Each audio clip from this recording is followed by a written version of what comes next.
Hello, Williamson County Emergency Services. It's Tania Glenn, and I am bringing you the second video in our series as we get through this coronavirus event. And so the first one you saw was on the deployment cycle, which of course many of you have responded affirmatively that you fully understand now why you're doing what you're doing and the way things are, which is great feedback. Today, I want to talk to you about the phases of disasters. And this you will find in yourselves, in your family members, and also in the public. As you go out and run calls and serve the public, you'll find that they're mirroring the exact same phases. So we have these phases of disasters. The red ones are the ones I'm going to focus on today because those are the psychological phases. If there's a threat or a warning, then we start to listen to that. The impact is the hit, and the inventory is when we look around to see the damage done. But then we hit the psychological phases. And the first one is the heroic phase. You guys, this is when people rise to the occasion. They kick butt, they take names, they save lives. This is when we as teams, as agencies, and as communities, when we pull together and amazing things happen. People change their normal behaviors to help others. And this is a really wonderful thing where we see the best in each other. This then leads to the honeymoon phase, which is super nice because out of all the altruism that we demonstrate in that heroic phase, what happens is people just feel good and we've pulled together, we band together, and we're in this together, and it feels amazing. Then what happens, and this always comes to us, is the disillusionment. Now, this is akin to the anger phase in grief, and this is really, really important to understand because it's normal and we're all going to go through it. What I tell folks all the time, it's what you do with this phase that really matters. So in disillusionment, we become frustrated, we become angry, we just want to go back to normal. And this kind of brings out the worst in all of us. We lose our temper a little bit, we get frustrated, our fuse is short, and we just want to go back to the way things were. And of course, that doesn't happen because the way things were, it's changed significantly. And so when we lean into that, and when we start to adjust to our new normal, and as we pull through this crisis, we then hit the reconstruction. And the reconstruction is the rebuild. It's kind of like how our society and how our world looks after this event.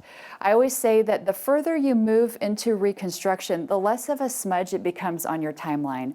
A lot of times when we have big events, we say, oh, that was before the event and that's been after the event. And the further we get into reconstruction, which is the rebuild, the less we do that, and we will get there.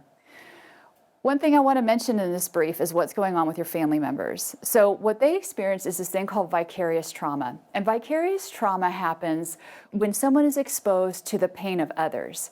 So your family members, when they see your stress, they feel your stress. They're like sponges. They absorb your stress. And so a lot of times what we find is your family members have the same sort of signs and symptoms that you do, whether it's irritability or insomnia or anxiety, those kinds of things. And so it's really important to know and understand that this is a very, very valid thing that happens to the human brain. When you're connected to someone you love and they're going through stress, what happens is you take on that stress. And so please understand that your family members are going through vicarious trauma right now, and that is a really good reason for them to get help as well.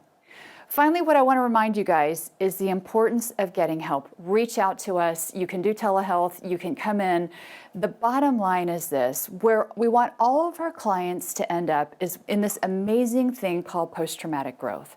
And post-traumatic growth is hard-earned. It's called wisdom, and wisdom causes gray hair.